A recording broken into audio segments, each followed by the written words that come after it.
Baiklah, sebelumnya izin memperkenalkan diri. Kenalkan nama saya Muhammad Taufik Arpanestu dengan NIM 120200777 dari kelas RD. Di sini izinkan saya untuk mempresentasikan hasil kerja saya terkait tentang pembangunan wilayah berdasarkan teori keunggulan dan pendekatan teori cluster untuk tugas dari UTS perencanaan wilayah yang diampu oleh Bapak Asin.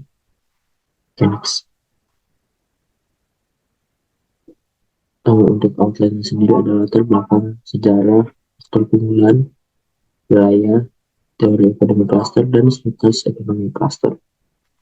Yang pertama, untuk latar belakang dan sejarah, Michael Porter dari tahun 1990 hingga tahun 2000 mengutarakan bahwa arus selanjutnya pertumbuhan ekonomi di Amerika Serikat dan tekanan krisis ekonomi itu menyebutkan bahwa hal-hal yang menjadi faktor penghambat dan penyebab krisis ekonomi yang ada itu berupa pendekatan tradisional yang terjadi kala itu, di mana perbaikan lingkungan dan iklim bisnis bersaing secara agresif untuk investasi dan pabrik baru.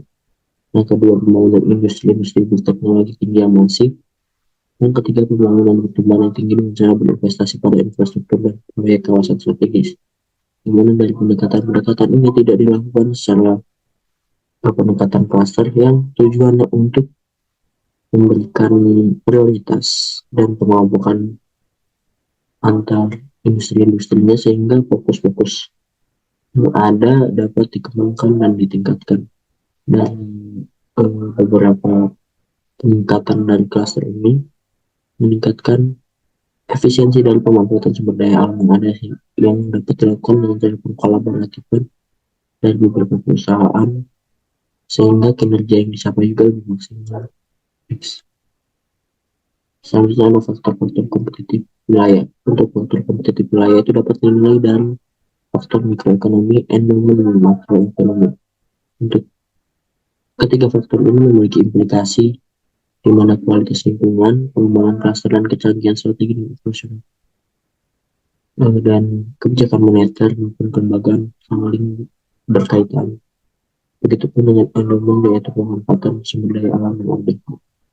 Dari kebijakan moneter yang ada dapat dilakukan pengkolaboratifan antara kelembagaan atau stakeholder seperti pemerintah dengan perusahaan-perusahaan yang ada untuk memanfaatkan sumber daya alam secara efisien dan sesuai dengan pengendalian yang telah dilakukan oleh pemerintah.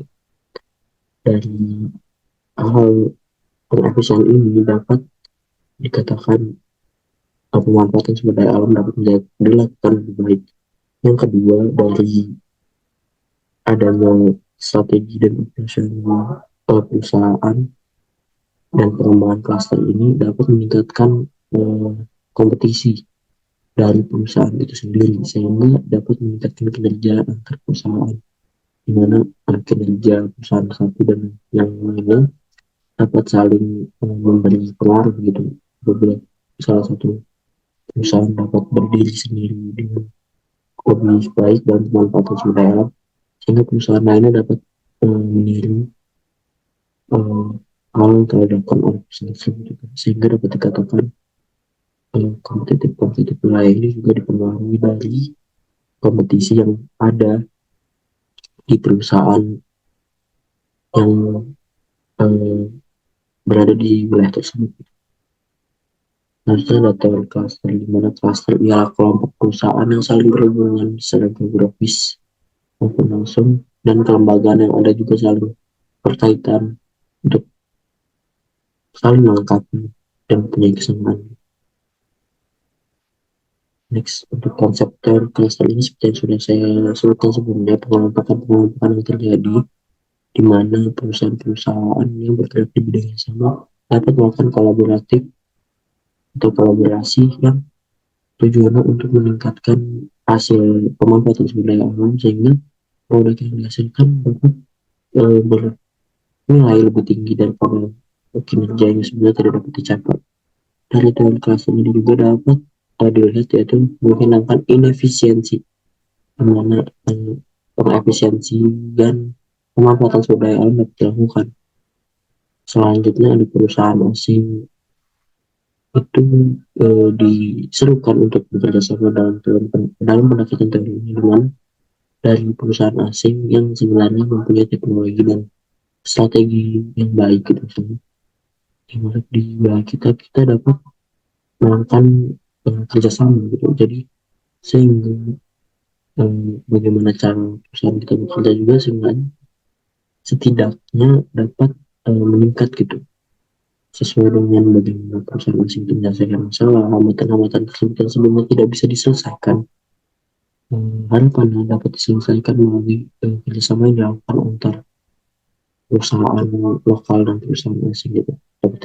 Dapat dikatakan klaster lokal dan klaster asing di sini dapat saling berkolaborasi dengan pemerintah juga, tentunya dapat memberikan eh, pengendalian di situ juga sih. Mungkin yang terakhir ada pengembangan lokal berbasis klaster dalam artian studi kasus yang terdapat di desa wisata air unggul, tepatnya desa Pangkopolan Harjo untuk Kabupaten Klaten. Dengan proses pengklasteran ini bersifat eh, atau dapat dikatakan aglomerasi dan UMKM yang pemanfaatan yang pertama itu dapat dilakukan dengan seperti yang sudah dijelaskan sebelumnya di faktor endowment, yaitu sumber daya alam yang dapat dikatakan dari desa ini. Mungkin pemanfaatan sumber daya alam yang ada di sana dalam artian untuk menjadi desa wisata gitu.